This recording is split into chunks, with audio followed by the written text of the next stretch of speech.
correct. Now, what we've, I think, learned in Colorado is that the county in which this shooting happened is a so-called Second Amendment sanctuary state. And I think the country's going to have to learn about what's going on in this country.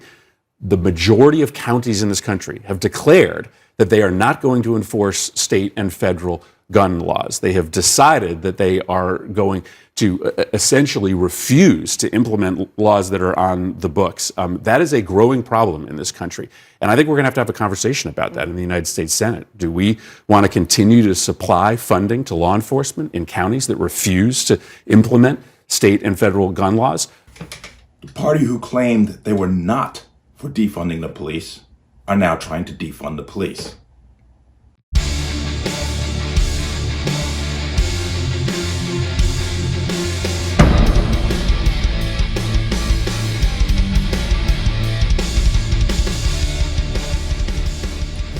Welcome to another installment of the Connecticut Gun Bench. Today's video is brought to you by P.A.N. Firearms, LLC. P.A.N. Firearms for your NRA certification and multifaceted gun training. You can reach us at 203-300-6343 or use our website at www.panfirearmsllc.com.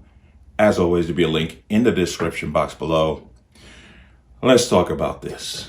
Now, our illustrious senator from the state of Connecticut once again, just showing that Connecticut is pathetically Democrat because they'll vote for anybody as long as they got the D next to their name. And this state has paid for that repeatedly. But now he's on the national stage and he is a big exploiter of gun, when violence is committed with a firearm. He is at the forefront of exploiting it. He's a pro. I'm telling you, an absolute pro at doing it because he summarily ignores all other forms of violence like most of these grifters do. But now he's going, let's say, overboard.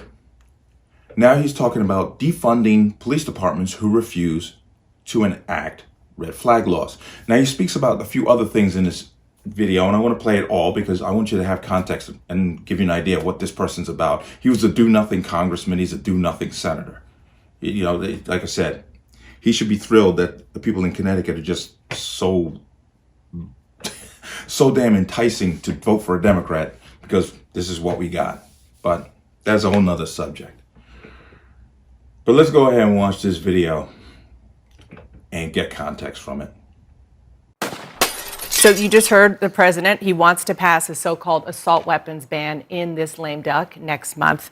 You know the math on how difficult that is, better than most people. You've been working on this for a long time. Is there any path to getting that done?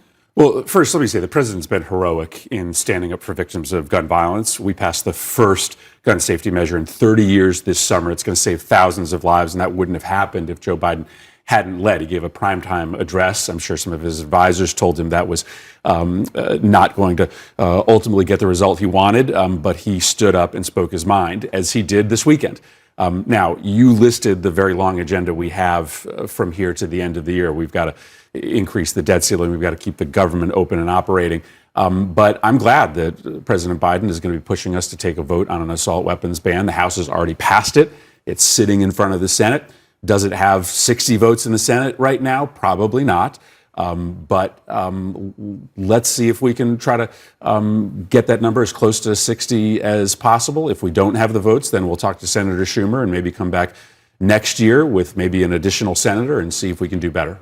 Is there any action on guns that's possible, or do you think assault weapons, the so-called assault weapons ban, is the one piece of legislation you'll try for? Well, that is the piece of legislation that has passed the House that is sitting in front of the Senate. And President Biden is right. If we passed an assault weapons ban, we would see less mass shootings in this country. Yes, there are already tens of thousands of assault weapons on the street. Nobody's talking about taking those weapons away from individuals. We're just talking about stopping new sales. But if you look at some of the most high-profile mass shootings in the last couple of years, many of those mass shooters bought the weapon just days before carrying out the crime.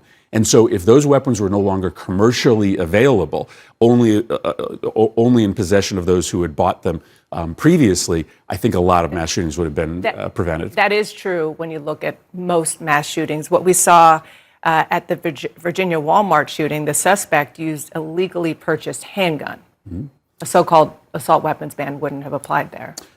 If you pass an assault weapons ban, you are not going to magically eliminate mass shootings in this country. But it is true that that AR-15 or an AR-15 style weapon is generally the choice of mass shooters. And what you saw in 1994 when we passed an assault weapons ban was a dramatic decline in mass shootings that remained in place for a decade until the expiration of the assault weapons ban, when mass shootings started to spiral upwards again. I want to ask you about what you did pass. You mentioned it. 5 months. It's been that long since the president signed a bipartisan bill. You helped negotiate it. It expanded background checks, incentivized states to implement red flag laws. Virginia and Colorado, where these mass shootings took place over the last 10 days or so, they already have red flag laws in place, and they did not prevent those mass shootings. I think it's important to know that the bill that we passed is being implemented as we speak, but it takes a little while for these big, complicated laws to be put into place. But these two states already had. They didn't need the incentives. Correct. Now, what we've, I think, learned in Colorado is that the county in which this shooting happened is a so-called Second Amendment sanctuary state. And I think the country's going to have to learn about what's going on in this country. The majority of counties in this country have declared that they are not going to enforce state and federal gun laws. They have decided that they are going to essentially refuse to implement laws that are on the books. That is a growing problem in this country. And I think we're going to have a conversation about that in the United States Senate. Do we want to continue to supply funding to law enforcement in counties that refuse to implement state and federal gun laws? Red flag laws are wildly popular, right? You're just temporarily taking guns away from people that... So you want to withhold money for law enforcement? I think we have to have a conversation about whether we can continue to fund law enforcement in states where they are refusing to implement these gun laws. I'll talk to my colleagues about what our approach should be to this problem, but 60% of counties in this country are refusing to implement the nation's gun laws. We've got to do something about that. Sandy Hook. The 10th anniversary, it's hard to believe, the 10th anniversary of that horrific mass shooting is next month. That motivated most of your efforts, I think it's fair to say, combating gun violence. What's going through your mind? I mean, I think you have to understand that communities that go through a mass shooting like this, Sandy Hook, Uvalde, now Colorado Springs, they're never the same. And Newtown will never, ever be the same. Yes, it brings some measure of peace that we have passed legislation now that will at least provide a little bit downward pressure on the number of shootings in this country. But every single holiday when there's an empty seat at the table for those families in Sandy Hook, or frankly families in Hartford or New Haven or Bridgeport who have lost victims to gun violence, it's another reminder of just how unique this epidemic is in the United States. This is a choice to allow this to continue to happen. The laws that we're talking about passing, red flag laws, assault weapons bans, they're wildly popular. I mean, they're not actually that controversial outside of Washington, and I hope that this year or next year we'll finally be able to do something. Heard that and you saw that. Okay. Just remember, this is the same party that in the 2020, 2021, all they could do was talk about defunding the police. Crime skyrocketed. Then they try to flip the script and say, well, it's Republicans that are out for defunding the police because they wouldn't vote for Biden's bill, which the reason they didn't vote for it was because it had a ton of slush funding in it that they said was absolutely unnecessary. It's the Safe America bill, I believe it was called, but I could check that out. I'm gonna jump over it real quick. This is the Daily Beast. U.S. Senator considers defunding police who won't enforce gun laws. And he's straight, you heard him say it in the video, and here it is again. Senator Chris Murphy said that the Senate should consider defunding police departments in states that don't implement gun laws in the wake of the Colorado Springs shooting. Murphy condemned the actions of some Colorado counties that have declared their status as Second Amendment sanctuaries to CNN's Dana Bash on Sunday, arguing they were circumventing state and federal laws. More than half of the state's counties passed some form of the resolution after Colorado Governor Jared Polis signed a red flag law in 2019, which allowed police to temporarily take away guns of those who may pose a risk to society. The law went into effect 2020. Okay, and you heard what he had to say about that. Now, these counties could see the writing on the wall with these red flag laws. Anyone can make an accusation against someone else without proof, because we have that here in Connecticut. Without proof, make an accusation. Police then go to a judge with that accusation, not proof, and then they go get a warrant and take that person's possessions away from them, and that person then has to go out and spend money on an attorney to prove otherwise. It is a dirty little game of, once again, stifling the rights of the individual. That's why these counties basically jumped in and said, "No, we're not going to do this. We're not going to get involved," of just taking people's property on the accusations of another person.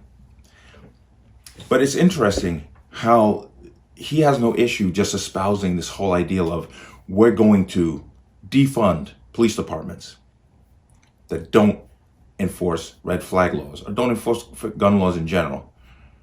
Remember the outrage that the left had when then President Trump, was going to defund sanctuary cities because they weren't working with ICE to remove not illegal aliens, but criminal illegal aliens. Do you not see the hypocrisy here? Yeah, but this is the left. What can you do? So he's never going to get any foot traffic on this at all. It's just not going to happen. You know, like I said, you have red state Democrats who, honestly like their job, and they're not going to basically go along with something like this. They'll talk about it, they'll threaten it, but it'll never happen. But it once again just shows the hypocrisy of the left. And quite honestly, as I said, this guy is one of the greatest grifters when it comes to exploiting violence, especially by firearm. He's one of the best. But this is the best Connecticut had to offer. But let me know what you think. As always, you can leave your comments in the comment section below. And as always, any statements of violence or statements that lead to violence will be removed. Please like, share, comment, subscribe. Don't forget to hit that notification bell so you're notified the next time a video goes live. I'll see you on the next one. Peace.